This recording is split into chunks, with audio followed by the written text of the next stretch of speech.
नेपाल से सटे हिमालय की तराई वाला पश्चिमी चंपारण लोकसभा सीट देश की राजनीति में खासा महत्व रखता है।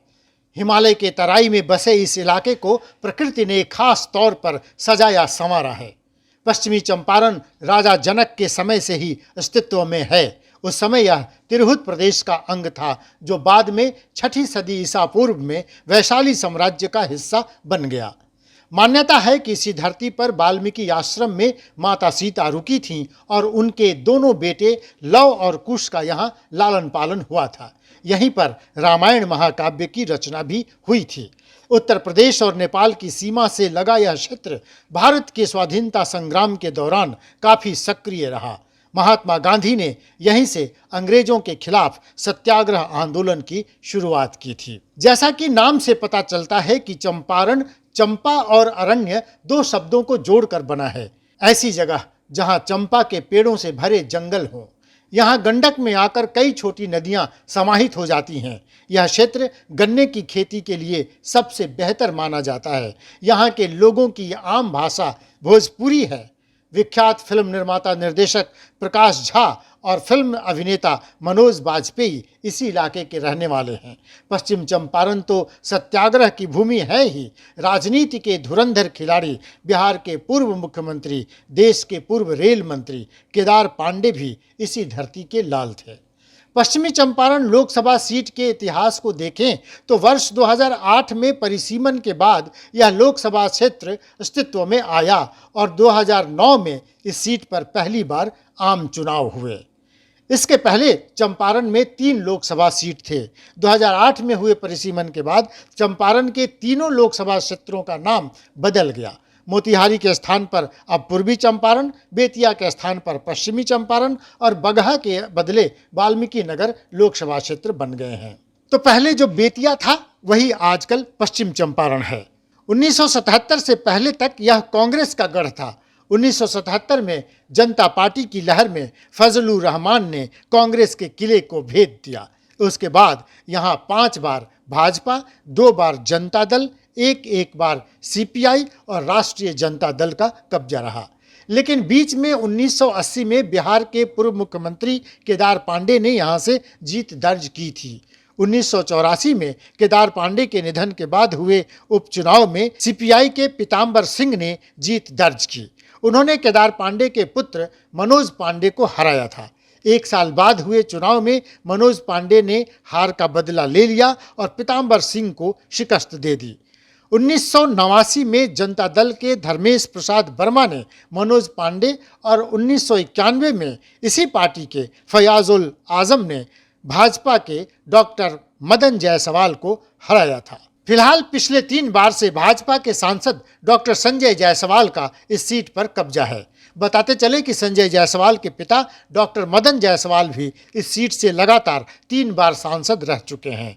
बाद में मदन जायसवाल का निधन हो गया। उनकी जगह डॉक्टर संजय जायसवाल 2009 में चुनाव लड़े। उस समय उन्होंने एलजेपी के उम्मीदवार फिल्म निर्माता निर्देशक प्रकाश झा को शिकस्त दी थी। 2014 के चुनाव का परिणाम भी यही रहा, बस जीत का अंतर बढ़ गया। डॉक्टर जायसवाल ने प्रकाश झा को दोबारा भारी मतों से शिकस्त दे दी। उसके बाद प्रकाश झा ने राजनीति से संन्यास ले लिया। 2019 में भी एनडीए की ओर से बीजेपी ने डॉक्टर संजय जायसवाल को ही उम्मीदवार बनाया और संजय जायसवाल ने जीत की हैट्रिक लगाई। संजय जायसवाल की उपलब्धि से खुश होकर पार्टी ने उन्हें बिहार प्रदेश अध्यक्ष की कमान सौंप दी थी। पश्चिम चंपारण लोकसभा सीट के अंतर्गत कुल 6 विधानसभा सीटें आती हैं, जिनमें से पश्चिमी चंपारण जिले की नौतन, चटपटिया और बेतिया विधानसभा और पूर्वी चंपारण जिले की रक्सौल, सुगौली और नरकटिया विधानसभा क्षेत्र शामिल हैं। पश्चिम चंपारण में राजनीतिक परिदृश्य तो बदलते रहे, लेकिन जनता के सवाल और उनकी समस्याएं अपनी जगह खड़ी रहीं। पश्चिमी चंपारण का मुख्यालय बेतिया शहर बेतिया राज की विरासत का जीता जागता दस्तावेज है। लेकिन इस प्राचीन शहर में सड़क, बिजली, पानी, स्वास्थ्य एवं शिक्षा जैसी मूलभूत सुविधाएं भी ठीक से बहाल नहीं हो सकी हैं। हर साल बाढ़ की विभीषिका, गंडक के कटाव और फिर खत्म होती धरती के कारण पलायन का दंश इस इलाके के लोगों की मूल समस्या है। पनपता नक्सलवाद भी एक विकराल समस्या बनते जा रहा है। पश्चिम चंपारण संसदीय क्षेत्र में यातायात, सिंचाई, विद्युत, शिक्षा, रोजगार, शांति और सुरक्षा की आज भी जरूरत है, लेकिन जनता के सवाल कभी भी चुनाव के मुद्दे नहीं बनते। हर बार जातीय समीकरण और जोड़ तोड़ की राजनीति कर चुनाव लड़े और जीते जाते हैं। पश्चिम चंपारण में भी जातीय समीकरण ही सब पर भारी है, साथ में है राष्ट्रवाद का मुद्दा। तो इस बार पश्चिम चंपारण में राष्ट्रीय मुद्दा भी हावी है। दरअसल मामला यही है कि यहाँ के लोग मोदी लहर के साथ खड़े दिखते हैं। वैसे भी पश्चिम चंपारण तो बीजेपी के लिए जीत के लिहाज से सुरक्षित सीट बन गया है। बहरहाल 2024 के दंगल की तैयारी शुरू हो गई है। हर पार्टी सियासत की बिसात बिछाने में जुट गया है। जातीय गोलबंदी शुरू हो गई है। सोशल इंजीनियरिंग के नए नए सूत्र अपनाए जा रहे हैं। तो आइए एक नज़र डालते हैं पश्चिम चंपारण के जातीय समीकरण पर। पश्चिम चंपारण में मुस्लिम मतदाताओं की संख्या 3.25 लाख है। वैश्य वोटर 3.5 लाख हैं। तो पश्चिम चंपारण में सवर्ण मतदाताओं की संख्या 3 लाख है, जिसमें ब्राह्मण मतदाता सर्वाधिक हैं। दूसरी तरफ यहाँ दलित महादलित वोटर 1,92,000 हैं, तो आदिवासी 12,000 हैं। बताते चले कि पश्चिम चंपारण में अधिकांश थारू जनजाति के लोग हैं। पश्चिम चंपारण में यादव वोटर लगभग 1.25 लाख हैं, तो कोयरी और कुर्मी लगभग 1.5 लाख। मल्लाहों की संख्या लगभग 80,000 से 1 लाख है, तो गैर मल्लाह अति पिछड़ा मतदाता 1.5 लाख से अधिक है। तो लगभग 17 लाख मतदाताओं वाले पश्चिम चंपारण सीट के जातीय समीकरण पर एक नज़र डालें तो सवर्ण और वैश्य वोटर मिलकर निर्णायक साबित होंगे। वहीं अगर यहाँ एमओआई के साथ सवर्ण वोटरों की गोलबंदी हो गई तो ये भी गेम चेंजर साबित हो सकते हैं। हालांकि यह सीट बीजेपी का सबसे सेफ अभेद्य किला बन गया है। बहरहाल 2024 के दंगल में कौन होगा किस पार्टी का रेस का घोड़ा, अभी माथापच्ची इसी पर चल रही है। इस बार सीधी लड़ाई एनडीए और इंडिया के बीच होने वाली है। एनडीए की ओर से मौजूदा भाजपा सांसद डॉक्टर संजय जायसवाल की इस सीट पर सबसे ज़्यादा दावेदारी है। जीत की हैट्रिक लगा चुके संजय जायसवाल आत्मविश्वास से लवरेज हैं और बीजेपी से चौथी बार टिकट पाने के लिए ताल ठोक रहे हैं। लेकिन उनके लिए इस बार सबसे बड़ी समस्या खड़ी कर सकते हैं मुकेश सहनी। बेतिया में मल्लाह और अति पिछड़ों की संख्या निर्णायक है और हाल में सहनी और संजय जायसवाल की लड़ाई जग जाहिर है। ऐसे में अगर मुकेश सहनी एनडीए का हिस्सा नहीं बनते हैं तो फिर संजय जायसवाल को हराने के लिए वो एड़ी चोटी का जोर लगा देंगे। तो दूसरी तरफ महागठबंधन की ओर से कोई एक नाम चर्चा में नहीं है। एक समय तो ये चर्चा छिड़ी कि मशहूर फिल्म स्टार मनोज बाजपेयी राजद के टिकट पर यहाँ से मैदान में उतर सकते हैं। बीच में राजद सुप्रीमो लालू प्रसाद यादव से मनोज बाजपेयी की मुलाकात के बाद इस बात को और हवा मिल गई थी, लेकिन मनोज बाजपेयी ने साफ कर दिया कि वे राजनीति में नहीं आना चाहते हैं। ऐसे में जो नाम इस समय सबसे ज़्यादा चर्चा में है वह है राघव शरण पांडे की।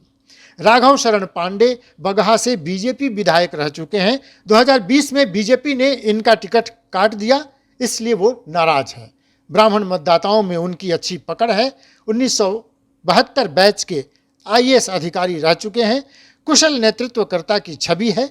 राजद सवर्ण वोटरों में बिखराव करा दे और एमओआई समीकरण चल जाए तो राघव शरण पांडे बड़ा कमाल कर सकते हैं। ऐसे में कहा जा रहा है कि राजद उन्हें रेस का घोड़ा बनाकर मैदान में उतार सकती है। 2014 के चुनाव में भी देखा गया था कि राजद जदयू के वोट को जोड़ दें तो संजय जायसवाल के वोट से वो ज़्यादा था। तो इस बार तो नीतीश कुमार के साथ वाम दलों और कांग्रेस का साथ भी है। तो कहना नहीं होगा कि पश्चिमी चंपारण में महागठबंधन बीजेपी के विजय रथ को रोकने की पुरजोर कोशिश कर रही है। हालांकि पिछले 3 चुनावों को देखा जाए तो 2 में ब्राह्मण और पिछले चुनाव 2019 में कुशवाहा को राजद गठबंधन ने टिकट दिया, लेकिन राजद गठबंधन को सफलता हाथ नहीं लगी। तो इस बार एक चर्चा और है कि राजद किसी मुस्लिम प्रत्याशी पर दांव खेल सकती है। चर्चा है कि बिहार सरकार में मौजूदा मंत्री शमीम अहमद को मैदान में उतारा जा सकता है। शमीम अहमद नरकटिया से विधायक हैं, मुस्लिम मतदाताओं में अच्छी पकड़ है और क्षेत्र में उनकी छवि भी ठीक ठाक है। चर्चा तो यह भी है कि सबका खेल बिगाड़ने के लिए ओवैसी भी यहां पर तैयारी कर रहे हैं। मुस्लिम मतदाताओं की बहुलता वाले इस सीट पर ओवैसी की भी नजर है। तो पश्चिम चंपारण में 2024 के दंगल में मतदाताओं के मिजाज पर है सबकी नजर। ऊंट किस करवट बैठेगा यह देखना दिलचस्प होगा। देखते रहिए लाइव बिहार। अगली कड़ी में किसी और लोकसभा क्षेत्र के चुनावी विश्लेषण के साथ हम हाजिर हो जाएंगे। जुड़े रहिए लाइव बिहार के साथ। लाइव बिहार यूट्यूब पर सब्सक्राइब और फेसबुक पर लाइक जरूर करें।